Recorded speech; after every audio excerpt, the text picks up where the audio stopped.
বলুন তো এখানে কার বার্থডের কেক কাটা হচ্ছে? এত রাতে কোথায় বা গেলাম আমরা? আর কিসের জন্যই বা এত এত আয়োজন করা হয়েছে? চলুন বিস্তারিত জানাচ্ছি সব কিছু। আসসালামু আলাইকুম। আরও একটা র্যান্ডম ডেইলি ব্লগস নিয়ে কিন্তু চলে এলাম। আজকে সারাদিনের গল্প জানাবো আপনাদেরকে। এই যে কেকটাই কিন্তু একটু আগে কাটতে দেখা হচ্ছিল। আর যেহেতু বাবুকে নিয়ে যাচ্ছি, তাই ওর জন্য এক্সট্রা কিছু ক্লথস নিয়ে নিলাম সাথে। আর কিছু এই যে ব্যানারটা নিয়েছিলাম বার্থডে সেলিব্রেশনের জন্য, বাট এটা ইউজ করা হয়নি পরে। আরাফাত কত এক্সাইটেড যাওয়ার জন্য দেখুন। সো আমরা কিন্তু রওনা হচ্ছি আমাদের সেই পুরনো চিরচেনা শৈশবের জায়গা, আমাদের স্মৃতিময় জায়গা টিএনটি কোয়ার্টারে। আমি ছেলেকে নিয়েই রওনা হয়েছি, কারণ আমার ছেলে আমার সঙ্গে এখন পাঠিয়েছে রিক্সা চাচাকে চটপটি আনার জন্য। যাওয়ার পথে বান্ধবীদের জন্য কিছু খাবার নিয়েছিলাম। আমরা মাঠে বসে আড্ডা দেবো চিন্তা করেছিলাম। তো পরবর্তীতে কিন্তু পরিকল্পনা মানুষ যা করে তার পুরোপুরি একেবারেই সম্ভব হয় না, মানে পরিপূর্ণতা আসে না। পরিকল্পনার কিছু আপনি একটা জিনিস পরিকল্পনা করবেন, সেটা পরিবর্তন কিন্তু থাকবেই।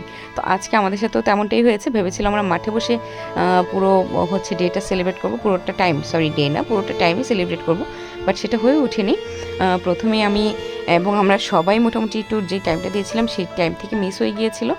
পরবর্তীতে কিন্তু সবচেয়ে বেশি দেরি আমারই হয়েছে এই কেক এবং খাবারটা অ্যারেঞ্জ করে যেতে যেতে। তো আমরা এখন আছিলাম এখানে, এটা হচ্ছে মুজাহিদ ভাইয়ের বাসা। উনি হচ্ছে বড় হুজুরের বড় ছেলে। সো ছোটোবেলা থেকেই মুজাহিদ ভাইকে আমরা খুব সুন্দরভাবে চিনি, খুব সুন্দর একটা পরিচয় ওনার সাথে। এই মাঠ জুড়ে কিন্তু আমাদের অনেক স্মৃতি, একদম এই কোনায় কোনায় পুরো কোয়ার্টারের কোনা জুড়েই কিন্তু স্মৃতি। যেতে যেতে যেহেতু আমাদের অনেক বেলা হয়ে গিয়েছে, প্রায় বিকেল শেষ হয়ে এসেছিলো, আবার ভাইয়ার বাসায় বসে নাস্তা পানি করতে করতেও অনেকটা সময় শেষ হয়ে গিয়েছে। তো আমাদের ছবি তোলার মতো সময়ই হয়ে ওঠেনি। ততক্ষণে অন্ধকার হয়ে গিয়েছে যখন আমরা ছবি তুলতে মাঠে এসেছি। মাগরিবের ওয়াক্তও প্রায় শেষ বিকেলেই কিন্তু আমরা এই টুকটাক ছবিগুলো নিয়েছিলাম। এটা হচ্ছে সোমার হাজব্যান্ড, যে এসেছিল সোমাকে নিয়ে, কারণ ও এসেছে দূর থেকে। সো ভাইয়াও ফ্রি ছিল, তাই ওকে নিয়ে এসেছিল। আর আজকে কিন্তু আমরা 5 ফ্রেন্ড একসাথে হয়েছি কোয়ার্টারে। আমরা যে কোনো জায়গায় যাওয়ার কোনো পরিকল্পনা করলে কিন্তু সবচেয়ে বেশি সেফ এবং বেস্ট আনন্দময় একটা প্লেস হিসেবে সিলেক্ট করি টিএনটি কোয়ার্টারটাকে, কারণ আমাদের সকলের বেড়ে ওঠে এখানেই। তো এই যে এখানের বেশ কিছু আয়োজন আমার করা, এবং অনেকগুলো আইটেম আমার ভাবির করা। ফুফাতো ভাইয়ের বাসাও আছে এখনও টিএনটি কোয়ার্টারের মাঝে। আমরা বাকি সবাই কিন্তু রিটায়ারমেন্টে চলে এসেছি, কেউই আর টিএনটি কোয়ার্টারে নেই। তাই এখন কিন্তু এবার আমাদের গেট টুগেদারটা করতে হয়েছে ভাবির বাসাতে, কারণ আমরা আগে যখন যে বের হয়ে গিয়েছি, তারা কিন্তু পরবর্তীতে যে আছে সেই ফ্রেন্ডের বাসায় উঠতে পেরেছিলাম। তো এই ফার্স্ট আমাদের গেট টুগেদার প্রোগ্রাম হলো, যেটা কারো বাসায় অবশিষ্ট নেই।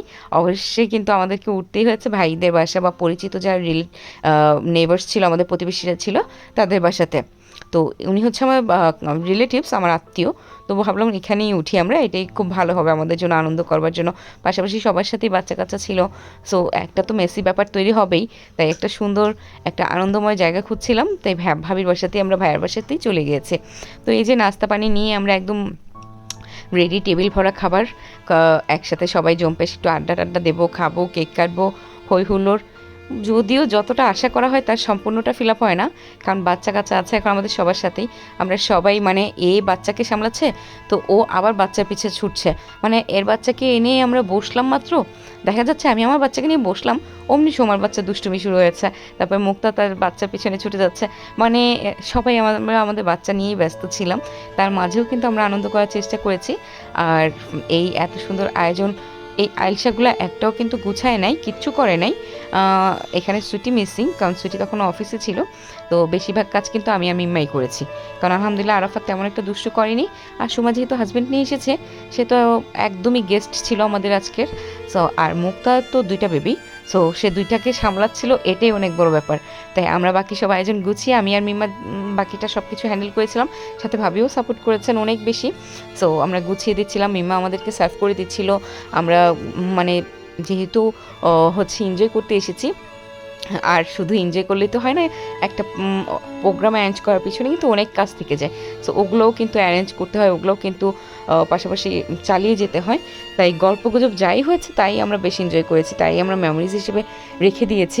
টুকটাক এই ক্লিপগুলো আপনাদের জন্য রেখেছি, কারণ আমরা ব্যস্ততার মাঝে সেগুলোও করতে পারিনি। গল্পের ব্যস্ততাও ছিল, কাজের ব্যস্ততা ছিল, বাচ্চাদের দেখে রাখার ব্যস্ততা ছিল। তো এই সময় পর্যন্ত আমরা সুইটিকে খুব মিস করছিলাম, কারণ সুইটি তখনও এসে পৌঁছাতে পারেনি। আর এদিকে সবারই সন্ধ্যার পরপর বাড়ি ফিরে যাওয়ার খুব তাগিদ ছিল, যেহেতু বাচ্চা নিয়ে বের হয়েছে, মুক্তার সাথে গাইডিয়ান ছিল না, আবার সময়ের সাথে আছে, কিন্তু তারপরেও চলে যাওয়ার একটা তাগিদ ছিল। আর আমি যেহেতু এলাকাতেই থাকি, আমার তেমন একটা তাগিদ ছিল না, এবং মিম্মাও সিঙ্গেল পারসন, সো ওরও তেমন একটা তাগিদ ছিল না। এই তো আমরা জম্পেশ খাচ্ছি দাচ্ছি আর খুব আড্ডা করছি। এইখানে কিন্তু মিম্মা আর সময়ের জামাই মানে আমাদের দেলোয়ার ভাইয়ের একদম ভীষণ কড়াকড়ি তর্কতর্কি লেগে গেছে। মানে তারা কি যেন যুক্তি নিয়ে কথা বলছিল। ও হ্যাঁ, রাস্তার জ্যাম নিয়ে তারা, মানে কিভাবে রাস্তার জ্যাম সংশোধন করা যেতে পারে তার পক্ষে বিপক্ষে নিয়ে তর্ক করছিল। মানে একদম তর্ক বিতর্কের একটা প্রোগ্রাম বলা যেতে পারে।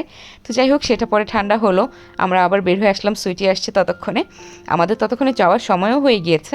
তো তখন আমরা একদম বাইরে এসে একটু গল্পগুজব, একটু হাসি ঠাট্টা করছিলাম রাস্তায় দাঁড়িয়ে, কারণ এই রাস্তাটাও মানে টিএনটির ভিতরের যে রাস্তাটা, এটাও কিন্তু আমাদের খুব স্মৃতিময়।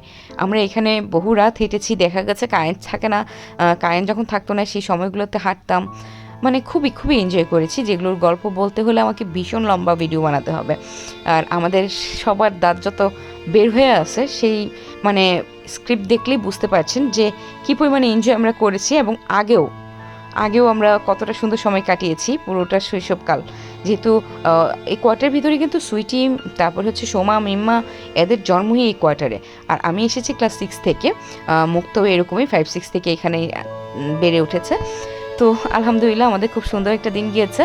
আর সোমা, মুক্তা ওদের যেহেতু যাওয়ার তাগিদ ছিল, ওর আগে রওনা হয়েছে। অতপর সুইটি, আমি, মিম্মা, আর ওইদিকে দেখা যাচ্ছে শুভ আমাদের কয়েকটা একটা ছোট ভাই, যে আমাদের সাথে খুব আনন্দের সাথে গল্প করতে পছন্দ করে, আমাদের সাথে ঘুরতে ফিরতে পছন্দ করে। তো ও জয়েন হয়েছে শেষ সময়ে। এই তো আবারও একটু ফুচকা দোকানে গিয়ে একটু ফুচকা খেলাম, দিনটাকে সুন্দরভাবে এনজয় করলাম। আর সাথে থাকার জন্য আপনাদেরকেও ধন্যবাদ। খুব সুন্দর একটা সময় কাটিয়েছি আজকে সারাদিন। আলহামদুলিল্লাহ, আল্লাহ হাফিজ, বাই বাই।